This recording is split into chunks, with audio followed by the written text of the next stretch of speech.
नमस्कार दोस्तों, आप सभी का स्वागत है टाइम्स विद डिजिटल में। आज हम बात करने वाले हैं A to Z short keys के बारे में। दोस्तों, आपने देखा होगा कि बहुत सारे लोग माउस का यूज करने में प्रॉब्लम ये है कि आपको टाइम बहुत ज्यादा लग सकता है। जिस सीट को बनाने में या जिस चीज को करने में आपको 10 मिनट लग रहे हैं, अगर आपको शॉर्ट कीज आ रहे हैं, आपका आधा टाइम उसमें बच जाता है। तो आज हम ऐसी ही कुछ शॉर्ट कीज के बारे में बात करें। तो सबसे पहले अपन बात करते हैं ए से लेके जेड तक की जो शॉर्ट कीज होती है कंप्यूटर की, उसके बारे में। सबसे पहले जो की होती है उसको बोलते हैं कंट्रोल प्लस ए। इसको बोलते हैं ऑल सेलेक्ट। ऑल सेलेक्ट का मतलब ये होता है कि अगर आप मान लीजिए कि ये फाइल है, अगर आप इसे सिलेक्ट करना चाहते हैं तो क्या करते हैं, इस तरह से सिलेक्ट। इसमें बहुत ज्यादा टाइम लगता है। अगर आपको एक साथ जो एक्टिव सीट है उसको अगर आपको सिलेक्ट करना है तो आप कंट्रोल ए दबा के उसे पूरा सिलेक्ट कर सकते हैं। तो कंट्रोल ए का मतलब होता है ऑल। फिर बात करते हैं कंट्रोल बी का मतलब होता है बोल्ड। अगर किसी भी वर्ड को या किसी भी सेल को अगर आपको बोल्ड करना है तो आपको क्या करना होगा, कंट्रोल प्लस बी, इससे बोल्ड हो गया। इसके बाद आता है कंट्रोल सी। कंट्रोल सी का मतलब होता है कॉपी। जो कॉमन आपको एक की मिलती है शॉर्ट की कॉपी। अगर आपको सेम चीज, अगर ये मैंने कॉपी किया, मुझे सेम यहाँ पे चाहिए तो कंट्रोल वी करके मैंने पेस्ट कर दिया, तो सेम जो चीज है वो मेरे को यहाँ पे मिल, ठीक है। जो आगे कंट्रोल वी के बारे में बात करें। फिर आता है कंट्रोल प्लस डी का मतलब होता है डुप्लीकेट डाउन। डुप्लीकेट डाउन का ये मतलब होता है कि अगर आपके ऊपर कोई ऐसी चीज है जिससे आप नीचे सेम टू सेम चाहिए तो आप कंट्रोल डी करके उसकी डुप्लीकेट डाउन कर सकते। मतलब ये है कि ऊपर जो की वर्ड या कोई भी वैल्यू लिखी हुई है उसे अगर आपको लिखना है तो कंट्रोल डी करके। अब वैसे कंट्रोल सी कॉपी करके और पेस्ट नहीं करना होगा, आपका टाइम बच जाएगा। उसके बाद कंट्रोल ई से होता है तो ये इसको नील कर देते हैं। उसके बाद में अपन बात करते हैं कंट्रोल प्लस एफ। इसका मतलब होता है फाइंड। मान लीजिए आपको बहुत बड़ी एक्सेल फाइल है, आपके पास सीट बनी हुई है, उसमें अगर आपको किसी भी प्रकार की चीज को फाइंड करना है तो कंट्रोल एफ करके, जैसे मुझे चाहिए किशन नाम का कोई, मैंने यहाँ पे फाइंड किया, फाइंड नेक्स्ट करूँ, किशन मिल गया। अगर मुझे रोहित, तो रोहित मैं यहाँ लिख के फाइंड नेक्स्ट कर दूं। आप अपनी अगर किसी भी चीज पे, अगर गूगल पे भी कोई चीज सर्च कर रहे हो, आपको कोई स्पेसिफिक वर्ड चाहिए तो आप उसे सर्च कर सकते हो कंट्रोल एफ से। फिर करते हैं कंट्रोल जी। इसका मतलब होता है go to sell. Go to sell का मतलब क्या होता है, अगर मान लीजिए आप किसी को किसी स्पेसिफिक सेल पे जाना है तो उस पे क्या करोगे, कंट्रोल जी करके। आपको उस सेल का एड्रेस पता है, जैसे मेरे को मोहन पे जाना, तो मैं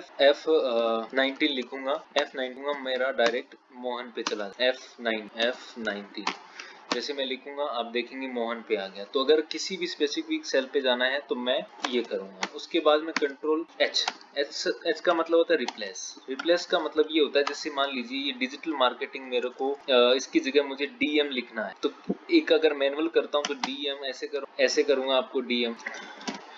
अगर आप डायरेक्ट करना चाहते हो तो कंट्रोल एच करके मुझे ये करना है कि अगर मान लीजिए कि रोहित की जगह मुझे डिजिटल मार्केटिंग की जगह मुझे डीएम करना है, तो मैं डिजिटल मार्केटिंग यहाँ टाइप करूंगा। उसके बाद में मैं डीएम कर दूंगा। मुझे ये कहना है कि डिजिटल मार्केटिंग की जगह मुझे डीएम करना है, ठीक है। तो मैं रिप्लेस ऑल कर दूंगा, तो जितनी भी वैल्यू मेरी डिजिटल मार्केट, दोस्तों आप ये देख सकते हो कि ये डीएम हो, तो ये होता है डुप्लीकेट डाउन। इसके बाद में कंट्रोल प्लस आई। इसका मतलब होता है इटालिक का मतलब ये है, जैसे मान लीजिए मुझे किसी लेटर को टेढ़ा करना है तो कंट्रोल आई से मैं इसे टेढ़ा कर सकता हूँ, ठीक है। उसके बाद जे, कंट्रोल जे से दोस्तों कुछ नहीं होता है, नील, इसको नील कर देते हैं। फिर कंट्रोल के का मतलब क्या होता है, हाइपरलिंक, HYPI,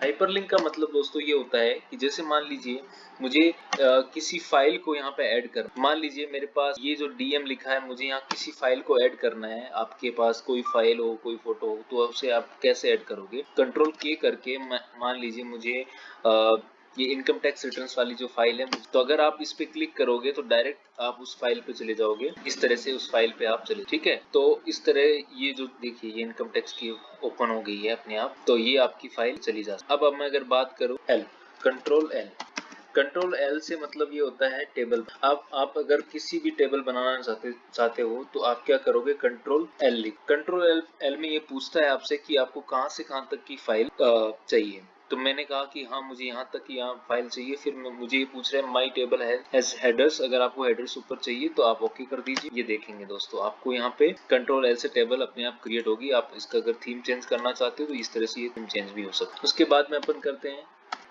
कंट्रोल एम से कुछ नहीं होता दोस्तों, इसको हम नील कर दें। फिर उसके बाद अपन बात करते हैं कंट्रोल एन का मतलब है न्यू फाइल। अगर आपको ओपन करनी है दोस्तों तो आपको वापस एप्लीकेशन पे नहीं जाके आप कंट्रोल एन करके नई फाइल देखिए हो, तो इस तरह से आप नई फाइल को ओपन कर सकते हैं। उसके बाद में कंट्रोल ओ का मतलब है अगर आपको जो प्रीवियस आपने कोई फाइल बना रखी है तो आप उसको कंट्रोल ओ करके जितनी भी फाइल आप लेगी यहाँ पे आपको शॉर्ट की जैसे कोई भी फाइल अगर आपकी बनी होगी आप उसे ओपन कर सकते हो। इस तरह से आप ये ओपन कर सकते हो। तो ये आपकी फाइल यहाँ पे ओपन किया है। तो कंट्रोल ओ से आपको ओपन फाइल। कंट्रोल पी का मतलब होता है प्रिंट। अगर मान लीजिए आपको किसी भी पेज को या किसी भी एक्टिव शीट को अगर आपको प्रिंट करना है तो कंट्रोल पी दबाइए, ये प्रिंट हो जाएगा। ये अगर आपको जिस तरह से प्रिंट करना चाहते हो आप उस तरह से आपको प्रिंट मिल जाएगा। उसके बाद है कंट्रोल क्यू। कुछ नहीं होता दोस्तों क्यू से, इसको नील कर दें। कंट्रोल फिर करते हैं बात कंट्रोल आर। कंट्रोल आर का मतलब है डुप्लीकेट राइट। डुप्लीकेट डाउन की तरह डुप्लीकेट राइट होता है। अगर आपको जो चीज दी हुई है अगर उसको सेम वैल्यू आपको राइट में चाहिए तो कंट्रोल आर कर दो, ये सेम चीज आपकी है, ठीक है। तो ये होता है कंट्रोल आर। फिर आता है कंट्रोल एस। कंट्रोल एस का मतलब होता है सेव। अगर आपको ये फाइल सेव करनी है तो आप कंट्रोल एस करिए, डायरेक्ट आपकी फाइल सेव होती है। यहाँ पे सेव में बटन डालोगे सेव हो गया। उसके बाद में अपन करते हैं कंट्रोल टी का मतलब है टेबल। जिस तरह से कंट्रोल एल से हुआ था वैसे ही आप कंट्रोल टी से कर सकते हैं। इस तरह से टेबल क्रिएट होगी, ठीक है दोस्तों। उसके बाद में कंट्रोल यू का मतलब होता है अंडरलाइन।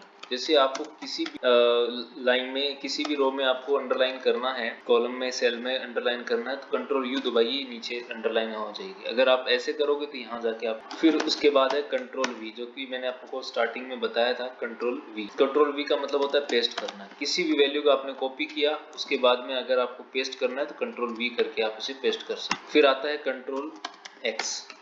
कंट्रोल एक्स का मतलब होता है कट कर। मान लीजिए मुझे ये पेस्ट यहाँ नहीं चाहिए, यहाँ हट जाए और ये यहाँ पे आ जाए, तो ये मैंने कंट्रोल एक्स करके ये यहाँ पे पेस्ट कर, ठीक है। तो ये है कंट्रोल एक्स का। फिर आता है कंट्रोल वाई। दोस्तों कंट्रोल वाई का मतलब होता है रेंडो का मतलब क्या होता है वो मैं आपको एक बार यहाँ पे कंट्रोल जेड का मतलब होता है अगर मान लीजिए मैंने ये चीज लिखी है कंट्रोल जेड प्लस एंडो, तो मैं इसको कंट्रोल जेड करूंगा तो ये वापस ऐसा आ रहा है। अगर कंट्रोल वाई रेंडो मतलब जो मैंने चीज वापस पीछे लेके आया हूं अगर मुझे आगे ले जाना है तो कंट्रोल वाई कर, ये होता है।